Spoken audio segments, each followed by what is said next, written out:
네, 하나님의 말씀 고린도후서 2장 8절 말씀 보시겠습니다.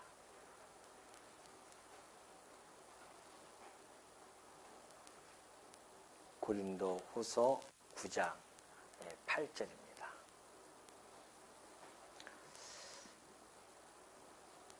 하나님이 능히 모든 은혜를 너희에게 넘치게 하시나니 이는 너희로 모든 일에 항상 모든 것이 넉넉하여 모든 착한 일을 넘치게 하게 하려 하심이라. 기록된 바 그가 흩어 가난한 자들에게 주었으니 그의 의가 영원토록 있느니라. 함과 같으니라.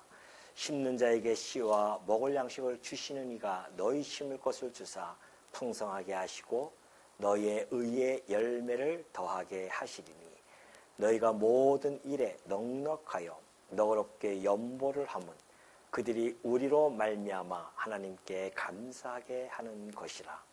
이 봉사의 직무가 성도들의 부족한 것을 보충할 뿐 아니라 사람들이 하나님께 드리는 많은 감사로 말미암아 넘쳤느니라.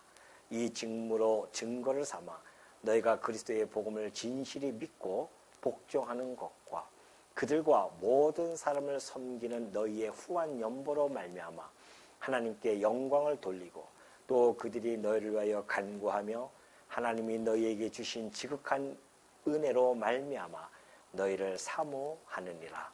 말할 수 없는 그의 은사로 말미암아 하나님께 감사하노라. 아멘. 15절까지 봉독해 드렸습니다. 우리 지난 시간에 살펴보았듯이 지금 8장, 고린도후서 8장과 9장, 이 두 장은 연보에 대한 내용을 지금 소개해 주고 있죠. 자, 연보라고 하는 것, 원리, 목적 이런 것들을 잘 설명해 주고 있는데요. 우리 지난 시간에 살펴보았듯이 참 연보라고 하는 것은 참과 거짓 또는 큰 연보, 크고 작음 이런 연보는 어떤 크고 작음 이런 것에 대한 기준을 가지고 연보의 가치를 매기지 않는다는 겁니다.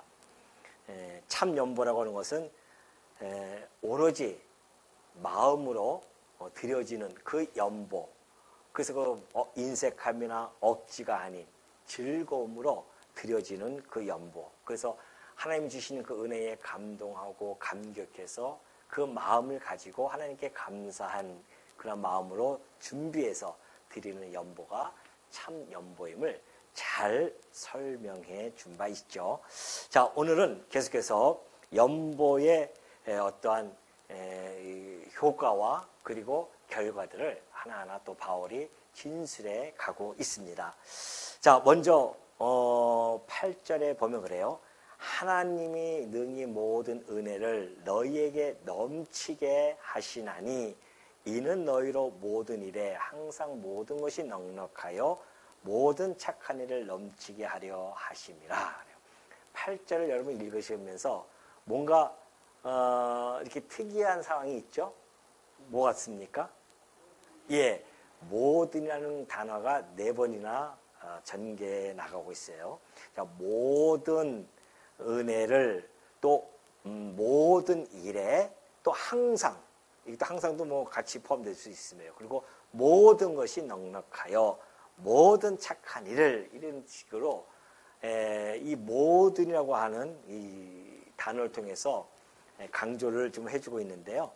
자, 먼저 하나님께서 당신의 능력으로 모든 은혜를 너희에게 넘치게 하신다는 겁니다. 그 하나님의 은혜가 도대체 뭘까요? 보면은 여러분 잘 아시는 내용이라. 자, 하나님의 은혜가 있습니다. 그 하나님의 은혜가 무슨 은혜예요? 모든 은혜예요. 그러니까 부분적으로 우리에게 은혜를 주시는 것이 아니라 모든 것을 각 방면 모든 은혜를 우리에게 주셨다는 겁니다. 그럼 그 모든 은혜가 도대체 뭘까요? 하나님의 모든 은혜. 여러분 잘 아시죠? 이것을 바울은 에베소서에서요 이렇게 정해주고 있어요. 하나님 하늘의 신령한 복이라고 이렇게 이야기합니다. 그러니까 이제 신령한 복입니다. 이게 하나님 하늘이죠. 하늘부터 내려오는 신령한 복. 하나님께서 이 신령한 복을 우리에게 은혜로 몽땅 주셨다는 겁니다. 아낌없이 주셨어요. 여러분은 혹 그렇게 못 느낄 수 있습니다. 내가 그렇게 하나님으로부터 무슨 큰 은혜를 받았을까? 라고 생각할 수도 있지만은 안 그렇다는 겁니다. 하나님께서는 당신께서 이 신령한 복을, 근데 문제는 이게 신령한 복이라 잘 눈에 안 보이는 겁니다. 근데 세상에서의 복이라고 하는 것은 눈에 보이는 것을 복이라고 생각합니다. 눈에 보이는 것만. 그래서 복권 이런 것들이 당첨돼야 내가 복 받았다 라고 생각하기도 하죠. 근데 신령한 복은 눈에 보이지 아니하는 복입니다. 이걸 받았어요. 그렇다고 한다면 눈에 보이는 육적인 복과 신령한 복과의 관계는 어떤 것이 더 가치롭겠냐 말이죠. 보나마나 우리는 이 신령한 복, 육적인 복이 혹 내게서 떠나간다 할지라도 나는 신령한 복 하나만 받으면 모든 하늘의 신령한 복을 다 받은 자이다. 그런 것이죠. 근데 하나님께서 이 신령한 복을 은혜로 주십니다. 그럼 신령한 복은 도대체 내용이 뭘까요? 사망 가운데 있는 우리들에게 영원한 생명을 주셔요. 하나님께서 은혜로 영원한 생명을 주십니다. 이거 하나만 가지고도 우리가 얼마나 정말 힘나겠습니까? 많은 사람들이 이것을 찾고자 했지 않습니까? 근데 이걸 우리는 영원한 생명을 얻습니다. 그리고 영원한 생명뿐만이 아니라 하나님의 자녀가 되어져요. 하나님의 자녀가 되어지는 복입니다. 이 신령한 복은 마귀의 종로를 했던 우리가 하나님의 자녀가 되어져요. 그 자녀들은 곧 상속자들입니다. 하나님께서 주실 것에 대한 상속자입니다. 그럼 뭐에 대한 상속일까요? 하나님의 영원한 기업입니다. 이 영원한 기업, 썩고 쇠하고 없어지지 아니할 그러한 영원한 기업을 하나님이 우리들에게 상속해 주신다는 거 아니겠습니까? 그래서 우리는 이 상속받은 자들은 하나님과 함께 더불어서 왕 같은 제사장으로서 하나님을 섬기면서 영원토록 우리는 뭐 할 것이다? 왕 노릇 할 것이다. 이것이 신령한 복이에요. 여러분이 받은 게 지금 이 우주를 전부를 포기한다 할지라도 이걸 포기할 수 없을 겁니다. 왜요? 이 우주라고 하는 것은 썩고 쇠하고 다 없어질 것들입니다. 그러나 우리가 받은 이 신령한 복은 영원한 것들이에요. 우리는 여기에 최고의 가치로움을 가지고 살아가는 존재들이고 이것을 소망하면서 살아갈 뿐만이 아니라 이 신령한 복을 이 생에서도 우리는 누리면서 살고 있다는 거 아니겠습니까? 그게 힘이 나는 거죠. 자, 그렇다고 한다면 이 하나님의 은혜를 우리가 이것을 만약에 신령한 복을 받았다는 것을 깨달아요. 깨달으면 무슨 현상이 나타날까요? 우리 마음속에는 세 가지 쓰리감이 옵니다. 쓰나미가 아니고요. 쓰리감이 뭡니까? 세 가지 감이 나와요. 뭘까요? 여기에 하나님이 베푸신 은혜에 대해서 감격을 하게 됩니다. 감격해요. 내가 어쩌자고 이러한 신령한 복을 은혜로 받을 수 있냐 말이죠. 여러분이 이것을 받고자 집안에 있는 재산을 다 써서 하나님께 드렸습니까? 아니면 이걸 받고자 내가 얼마나 수고를 하고 노력을 했습니까? 아니에요. 오로지 예수 그리스도로부터 받은 그 은혜예요, 이게. 그냥 믿음이라고 하는 그 통과, 의뢰예요, 그거는. 하나님이 믿음이라는 통과, 의뢰만 하나 주셔가지고서는 이거 믿음해, 이 터널만 네가 지나가면 이 신령한 복을 네가 다 받을 수 있을 거야. 너무 쉽게 이걸 주셨단 말입니다. 그러니 영원한 사망 가운데 있는 내가 사단의 권세 아래에서 사단의 종로 타던 내가 이 땅에서 아무것도 가질 수 없는 그런 상속자가 사단의 종인데 무슨 상속자가 있겠습니까? 종으로서는 끝나는 거죠. 그리고 아무것도 없이 저 불못에 영원한 기업이 아니라 불못에 가서 왕노릇이 아니라 완전히 세세토록 고통 속에 있을 내가 어쩌자고 하나님으로부터 이 커다란 은혜를 받아서 이 신령한 복을 다 몽땅 받았을까? 뭐가 나타나요? 감격이 오는 겁니다. 이 감격은 이거는 진짜 쓰나미입니다. 쓰나미처럼 막 몰려오기 시작하는 거예요.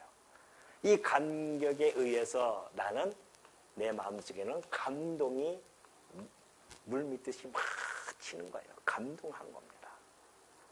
그러니 어떻게 우리가 날마다 감사하지 않을 수가 있겠냐 말이죠. 감사하면서 살아가는 겁니다, 이게. 그동안 되면 8절 보니까 하나님이 능히 이 모든 은혜를 너희에게 넘치게 하셔요. 이 은혜를 이렇게 넘치게 우리에게 줬단 말입니다. 넘치게 하시나니 그럼 왜 이렇게 은혜를 주시는가? 이는 너희로 모든 일에 항상 모든 것이 넉넉하여 그러잖아요. 모든 것이 넉넉하여. 자, 이런 감격과 감동과 감사가 나타나면 우리 안에 뭐가 생깁니까? 넉넉함이 생깁니다. 넉넉함. 하나의 넉넉한 마음이죠, 이게. 재산이 많이 있어서 넉넉한 것이 아니에요. 여기서 이 넉넉이라고 하는 것은 어떤 최고의 어떤 최대의 수량을 이야기하는 것이 아닙니다. 이것은 곧 이러한 감동과 감격과 감사를 살아가는 사람들은 자족이 생깁니다. 자족이에요. 우리의 넉넉이라고 하는 것은 자족입니다. 무슨 자족이에요? 입을 것과 먹을 것만 있으면, 오늘 내가 입을 것과 먹을 것만 있으면 스스로 족하면서 살아가는 자들이에요. 그걸로 족하면서 우리는 살아가는 자들입니다. 그 자체가 우리 마음속에 넉넉함이 생긴 거예요. 그 넉넉함은 곧 이 자족의 그 넉넉한 마음속에서 뭐가 나타나냐면은 나눔이라고 하는 것이 나타납니다. 나눠주는 거예요. 하나님이 베푸신 은혜의 감동을, 하나님이 베푸신 이것을 감격하고 감동과 이 감사를 스스로 자족하면서 나눠줘요. 이것이 넉넉함입니다. 바울이 여기서 얘기하는 넉넉함은 돈이 많이 있어서 넉넉함이 아니에요. 우리 마음속에 이런 부유함이 생겨요. 이런 부유함이 생긴단 말입니다. 여러분, 돈이 아무리 많이 있어도 내 마음속에 늘 뭔가 쫓기고 불안하고 그냥 뭔가 이렇게 아무것도 맨날 그냥 힘들고 하고 막 이런 마음이 생긴다고 한다면 넉넉함이 없어집니다. 사람의 마음이 되게 좁아지고 막 그러잖아요. 그래서 날카로워지고. 그러나 감격과 감동과 늘 감사하고 사는 분들은 마음이 훈훈합니다. 훈훈하기 때문에 마음이 넉넉해져요. 넉넉한 마음을 가집니다. 넉넉한 이 마음을 가지고서는 스스로 족하면서 행복하게 그 마음을 나눠주면서 살아간다는 것이죠. 그 여기서 지금 바울이 얘기했듯이 이는 너희의 모든 일에 항상 모든 것이 넉넉하여 모든 착한 일을 넘치게 하려 합니다. 자, 이 넉넉함은 곧 어떤 결과를 낳냐면은 착한 일입니다. 착한 일. 착한 일을, 모든 일에 착한 일을 하게 되어진다는 것을 지금 8절에서 밝혀주고 있습니다. 자, 그러면 하나님이 능히 모든 은혜를 너에게 이렇게 넘치게 하신 이유가 뭐냐? 그 이유가 뭐라고요? 그 이유는 감격과 감동과 감사를 하면서 그 넉넉한 마음을 가지고 스스로 족하면서 살아가되 서로 그것을 나누는 겁니다. 그래서 이 나눔이 곧 착한 일로, 모든 일에 착한 일로 나타나는 것이죠. 하나님이 그렇게 하기 위해서 이걸 은혜를 주셨다는 겁니다. 그러면서 9절에 보면 그래요. 기록된 바 그가 흩어 가난한 자들에게 주었으니 그의 의가 영원토록 있느니라 함과 같으니라 그래요. 자, 이것은 이제 각주를 보면은 시편 112편 9절의 말씀입니다. 이 시편의 기자가 이 시를 썼지만은 그러나 이거 우리는 이제 신학적인 해석을 할 수밖에 없잖아요. 예수님께서 말씀해 주었듯이 모든 성경은 곧 내게 대하여 증언한 것이야 했던 그 말씀에 의존하면은 이 말씀 역시 오실 메시아에 대하여 증언하는 시가 틀림이 없습니다. 그래서 그가 흩어 가난한 자들에게 주었다고 하지 않습니까? 부유하신 하나님께서요, 이 땅에 가난하게 오셔요. 그리고 그 부유함을 가난하게 오신다고 하는 것은 빈손으로 오는 것이 아니라 우리 같은 육체를 입고 하나님이 육체를 입고 이 땅에 오시는 겁니다. 그렇게 오셔가지고서는 당신이 가지고 있는 부유함을 흩어서 다 가난한 자들에게 나누었어요. 오늘 우리처럼 심령이 가난했던 우리들에게 하나님 예수 그리스도의 그 은혜로 말미암아 우리의 심령이 얼마나 풍요로워졌냐 말이죠. 넉넉해졌단 말입니다. 그래서 그분의 의가 영원토록 빛나는 겁니다. 그 의가 영원함과 같으니라. 그렇다고 한다면 그리스도의 은혜를 깨달은 자들이 그리스도로부터 받은 그 은혜를 가지고 이 착한 일을 했다고 한다면 이 의라고 하는 것은 착한 일은 누구로부터 나온 겁니까? 예수 그리스도부터 나왔다는 것이죠. 그렇기 때문에 그 그리스도로 인해서 나타난 그 성도의 의도, 착한 일도 결국은 영원토록 하나님께서 그것을 기억해 준다는 겁니다. 여러분, 우리가 이 착한 일을 하면은 이 세상 사람들이 안 알아줘도 괜찮습니다. 이 착한 일 할 때는. 왜냐하면은 하나님께서 이 은혜를 주신 것은 우리들로 하여금 착한 일을 하게 하시려는 건데, 이 착한 일을 통하여서 이 착한 일을 우리가 성도들이 행할 때에 세상 사람들은 잘 모른다 하고 내 이웃이 모른다 할지라도 하나님께서는 정확하게 사진으로 딱 영원한 사진으로 다 찍혀놓고 있어요. 이거 실망할 필요 없습니다. 여러분이 하시는 이 착한 일은 이 썩어질 곳에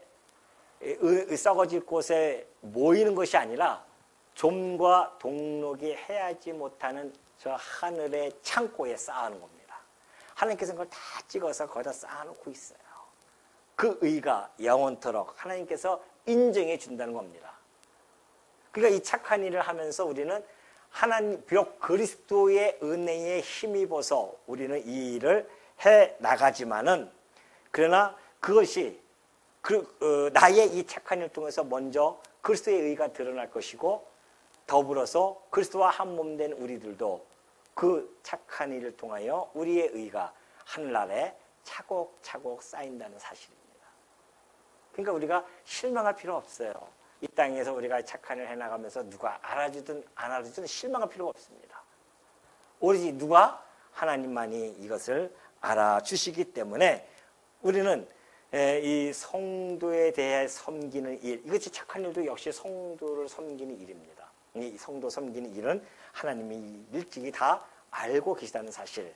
그래서 우리는 결코 실망하지 않고 힘을 얻어서 날마다 그 일을 해나갈 수 있다는 것을 잘 보여주고 있습니다.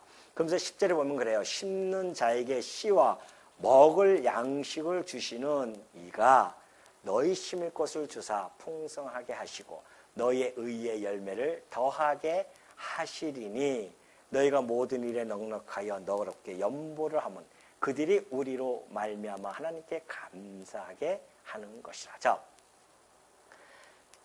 심는 것을 주시는 이가 있습니다. 그죠? 아니, 농부가 씨를 갖다가 씨 없이 뭘로 심겠습니까? 그러니까 씨와 먹을 것을 누가 주시냐면 하나님께서 주시는 거예요. 그래서 그 심는 자가 그것을 농부에게 주어서 그걸로 하여금 씨를 뿌리게 함으로 그걸 거두게 한다는 것이죠. 그래서 심을 것을 주셔서 풍성하게 하신다는 겁니다. 그래서 결국 너의 의의 열매를 더하게 하신다는 거죠. 자, 그럼 이걸 보면은 하나님께서 이 일을 하게 하시지만은 이것을 이 넉넉함, 자족, 감동, 감격, 감사를 통하여 나누는 이것이 이제 일종의 심는 거예요. 심는 것을 준 겁니다. 하나님께서 우리에게 심는 걸 주셨어요. 은혜로 하나님의 은혜를 베푸시니까 우리 마음속에 이렇게 씨앗을 심을 것들을 우리에게 주셨다는 겁니다. 그 결국은 이 넉넉한 마음과 이 나누고자 하는 이 마음이 뿌려지니까 이 착한 일, 곧 이것을 통해서 의의 열매가 더 이루어진다는 것이죠. 의의 열매 아닙니까? 착한 일이라고 하는 것이. 하나님께서 10절의 이야기는 너희 심을 것을 주사 풍성하게 하시고 너희의 의의 열매를 더하게 하신다는 내용입니다. 그래서 이 하나님께서 이미 사실 우리가 씨라고 하는 것은 그러죠. 씨 안에는 거대한 나무뿐만이 아니라 그 열매까지도 그 안에 다 들어가 있습니다. 잠재되어 있는 거죠. 그러나 그 작은 것이지만은 그걸 뿌림으로 말미암아 큰 나무가 되어지고 또는 알곡들이 되어져서 먹을 것이 풍성하게 되어진 겁니다. 그것처럼 우리가 심을 것 별거 아닌 것 같아요. 이걸 뿌렸더니만 의의 열매가 더 풍성해지고 이것이 선순화가 되어진 거예요. 선순화. 또 의의 열매가 풍성해지니까 또 이것을 가지고서는 또 심고 그걸 또 열매를 거두고 우리가 구원의 도상이라고 하는 것은 우리 주님 오실 때까지 이 일을 끊임없이 해나가는 겁니다. 그래서 하나님은 더 풍성한 거 주시고 이걸 깨닫고 살아가면서 이게 하나님의 이 영광이 이 사건들을 통해서 계시해 주는구나. 이 구제 연보라고 하는 것도 하나님의 영광을 계시해 주는 겁니다. 그러니까 이걸 갖다가 우리는 깨닫고 그래서 하나님을 대해서 더욱 경험하게 되어지고 이 심었더니만 의의 열매가 이렇게 풍성하게 나타나는구나. 이걸 통해서 우리는 하나님을 깊이 경험하게 되어지는 거고요.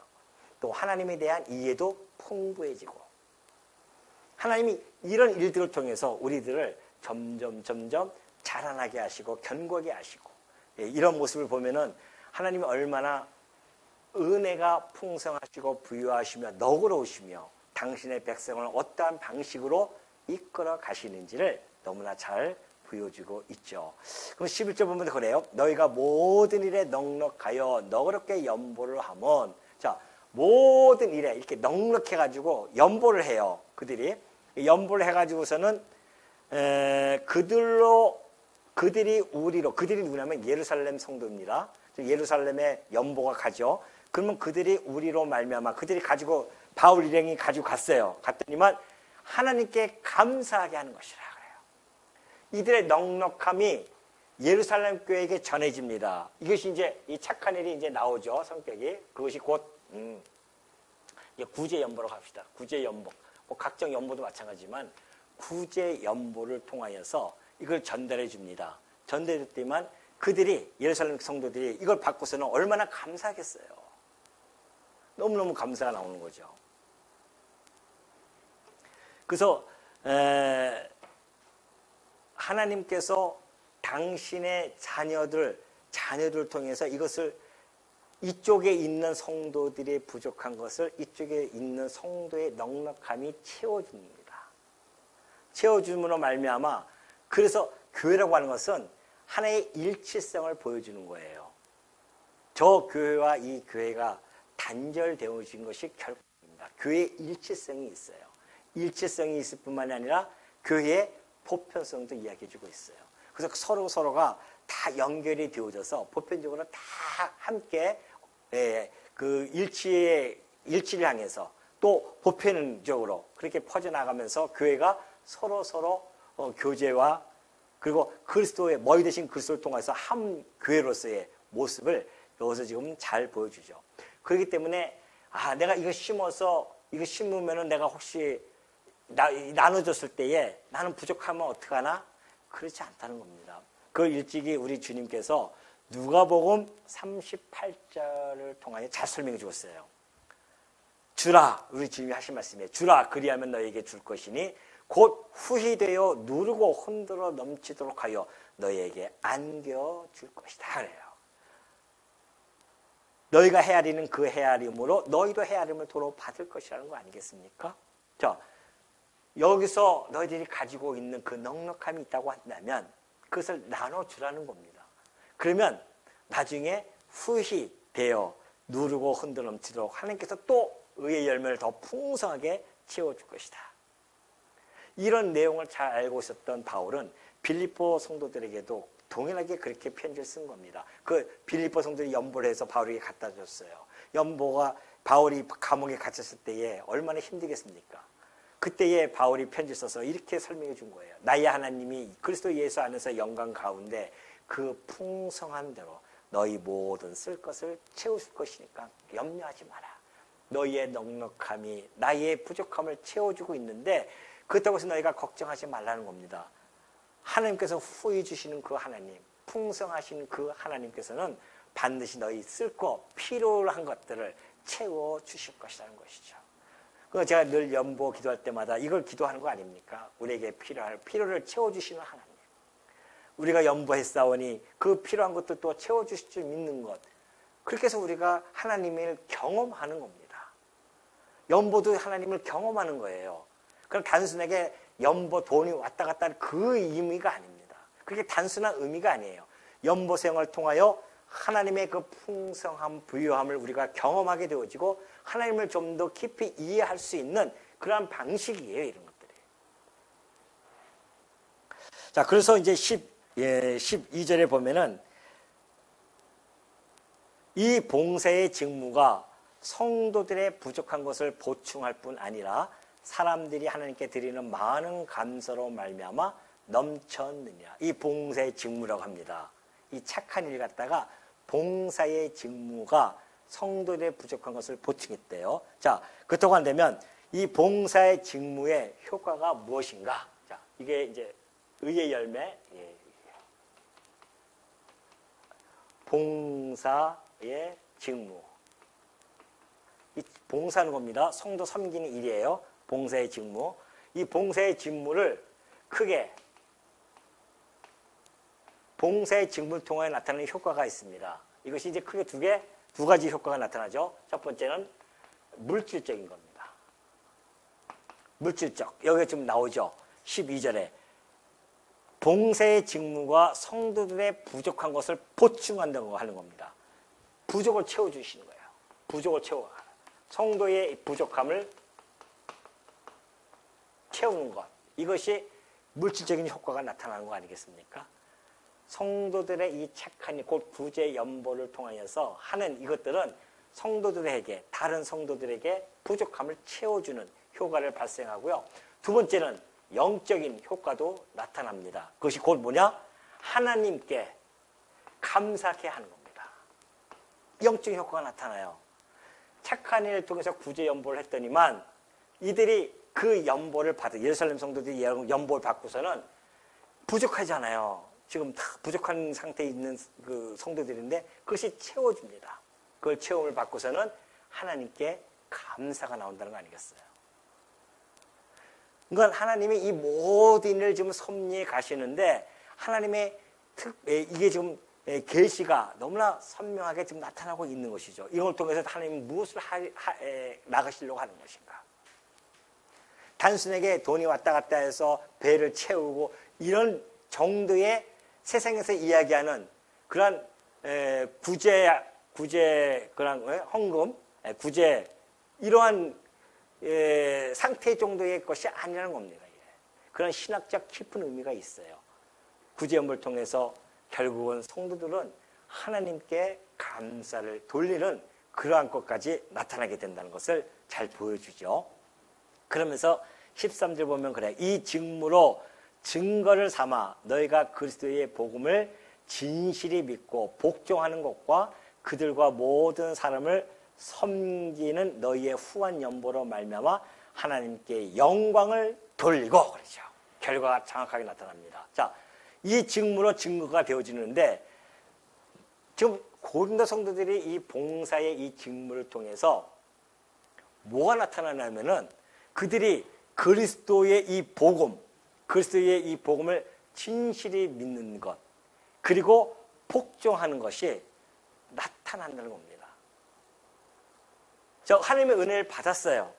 감격과 감동과 감사가 있습니다.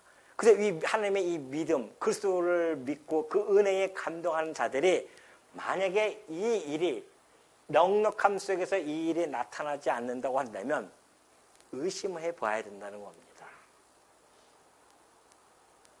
왜 의심을 해야 되냐면은 믿음에는 반드시 행위가 따른다는 거 아니겠어요? 그래서 야고보 사도가 그렇게 힘주어 이야기한 것이 야고보서 2장 14절에 나타나 있는 겁니다. 내 형제들아 만일 사람이 믿음이 있노라 하고 그래요. 자, 예수님 하나님 믿었어요. 그 믿음이 있노라 하고 행함이 없으면 뭐가 무슨 유익이 있겠냐 말이죠. 그 믿음이 능히 자기를 구원하겠느냐? 자, 믿음이 있다고 한다면 반드시 행위가 따라온다고 하는데 행위가 없다고 한다면은 그 믿음이 온전한 믿음이겠냐 말이죠. 그러면 자, 만일 형제나 자매가 헐벗고 이러한 양식이 없는데 너희 중에 누구든지 그에게 이르되 너 평안히 가라 덥게 하라 배부르게 하라 하며 그 몸에 쓸 것을 주지 않으면 무슨 유익이 있으려. 우리 지금 교회 성도님이 몸이 아파가지고 일도 못해요. 돌봐줄 사람이 아무도 없습니다. 그래서 저는 헐벗고 일용할 양식도 없어서 굶고 있다고 하는데 우리들이 주일날 모여서 맛있게 밥 먹으면서 좋다 하고서는 같이 그렇게 있는다고 한다면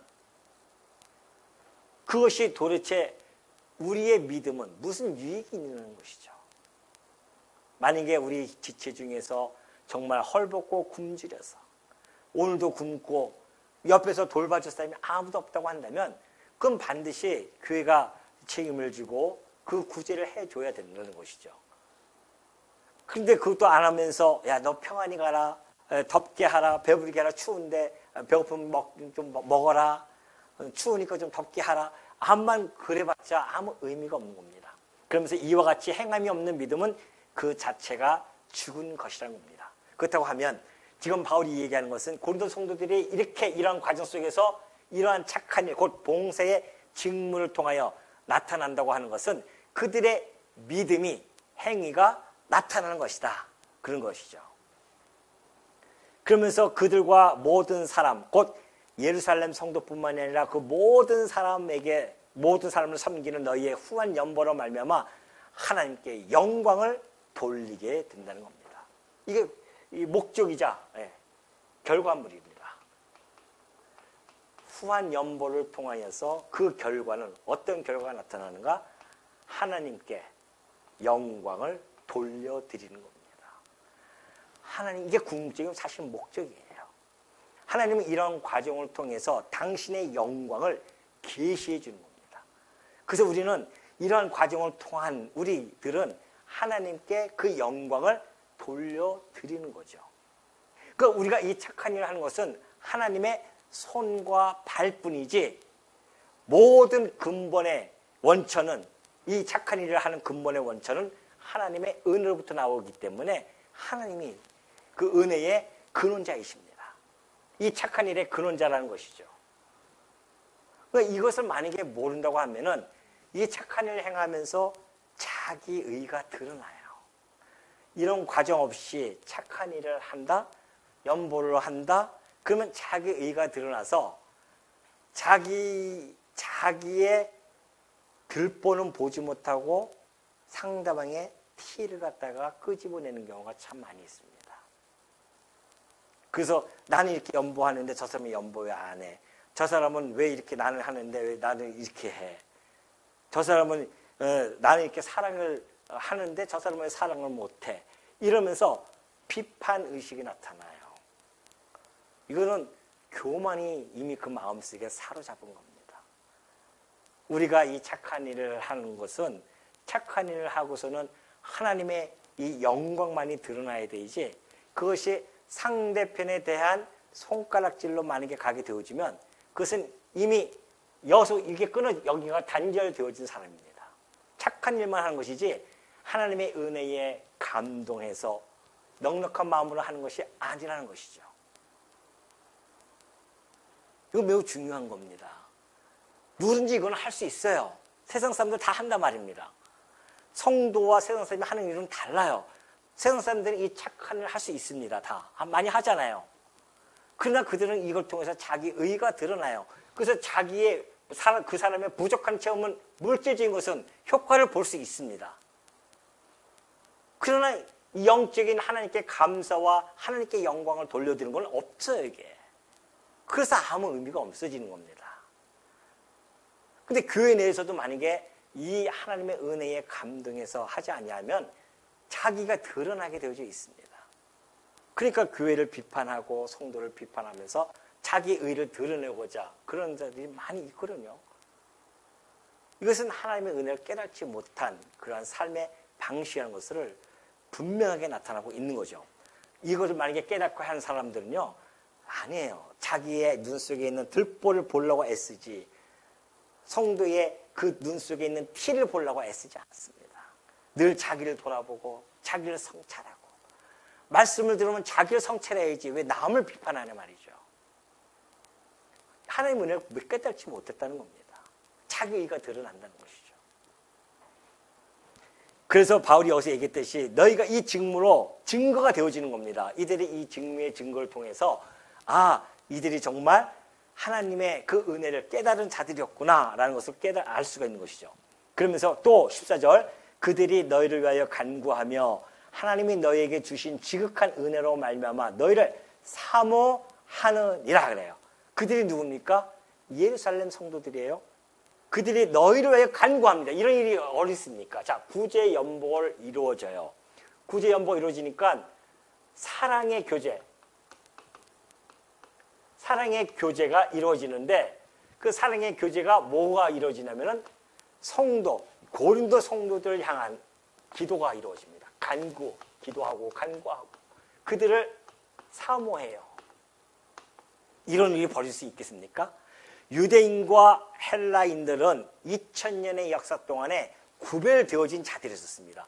합칠래야 합칠 수가 없어요. 그런데 이런 놀라운 일이 벌어집니다. 이런 착한 일을 통해서 이 이방인들과 유대인들이 사랑의 교제를 나눈다니까요.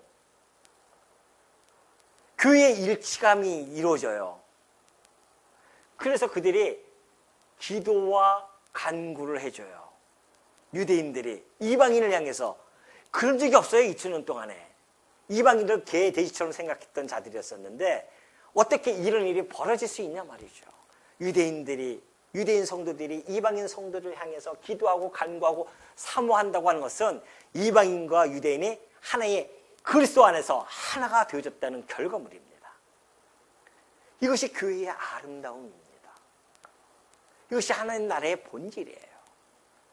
거기에는 종족도 필요 없습니다. 신분도 필요 없어요. 성별도 필요 없습니다. 오로지 그리스도 안에서 한 보혈 안에서 한 지체가 되어질 뿐입니다. 교회의 일치성을 이야기해주고 있고 통성을 이야기하는 겁니다. 이런 하나님의 이 사랑의 교제가 이루어질 수 있다고 하는 것은 결국은 하나님의 은혜로부터 출발되어짐을 너무나 잘 보여주고 있죠. 그러니 말할 수 없는 그의 은사로 말미암아 하나님께 감사하노라. 말할 수 없는 그의 은사가 뭐예요? 하나님의 은사. 이 모든 은사를 통하여 이렇게 결과물이 나왔으니 어떻게 우리가 하나님께 감사하지 않을 수 있겠느냐? 그거 아니겠어요? 그러니까 이 연보라고 하는 것이 그만큼 중요한 겁니다. 자, 사랑의 교제 안에는 복음이 전파되기도 합니다. 우리가 구제 연보를 통해서 복음이 전파되어요. 이런 역사들이 벌어집니다. 이게 한국 땅에서 이거 이루어진 거 아니겠어요? 못 살던 우리 50년대에 60년대 전쟁으로 폐허된 곳에 미국과 캐나다 이번 선교사들이 구제 연보를 가지고 와서 학교 세우고 병원 세우고 그러면서 복음이 전파되었단 말입니다. 그래서 사랑의 교제가 이루어졌어요. 미국인과 한국인이 처음 만나가지고서는 얼마나 낯설겠습니까? 근데 그리스도 안에서 이러한 연보, 착한 일을 통하여 서로 기도해주고 간구해주고 사모했던 그런 시절이 있지 않습니까? 이 모든 일들이 알고 보니까 하나님이 주시는 그 은사, 이 봉사의 직무, 하나님이 주시는 선물 아니겠냐 말이죠. 하나님이 주시는 그 은사로 말미암아 이것이 다 이루어졌더라. 그러니 우리가 어찌 하나님께 영광을 돌리고 하나님께 감사하지 아니할 수 있겠는가. 그러니 우리가 이 연보 하나만 가지고도 이런 풍성한 의미들이 우리들에게 다가오는 겁니다. 단순히 돈의 거래가 아니에요. 이 신령한 연보에 그래서 신령성이 빠지면 아무것도 아니라니까요. 신령한 의미가 들어갈 때에 그곳에 하나님의 역사가 보여지는 것이고 그걸 통해서 우리의 신앙이 검증되어지는 것이고 그걸 통해서 하나님께 영광을 돌리면서 우리의 믿음의 행위가 점점 일치가 되어지는 그런 경험을 하게 되어지고, 그로 말미암아 우리는 하나님의 풍성하신 부유하심의 은혜를 더욱 충분하게 맛보고, 하나님이 기쁘신 사랑과 그 자비하심과 긍휼하심을 더욱 깊이 이해하게 되어지는 놀라운 그러한 역사가 바로 연보라는 사실을 마음속에 꼭 다짐해 주시고요. 여러분이 하시는 모든 연보 안에 이런 모든 것들을 마음속에 간직하시고 기쁜 마음으로, 즐거운 마음으로 연보에 동참하시는 주의 종들이 되어주시기를 당부드립니다.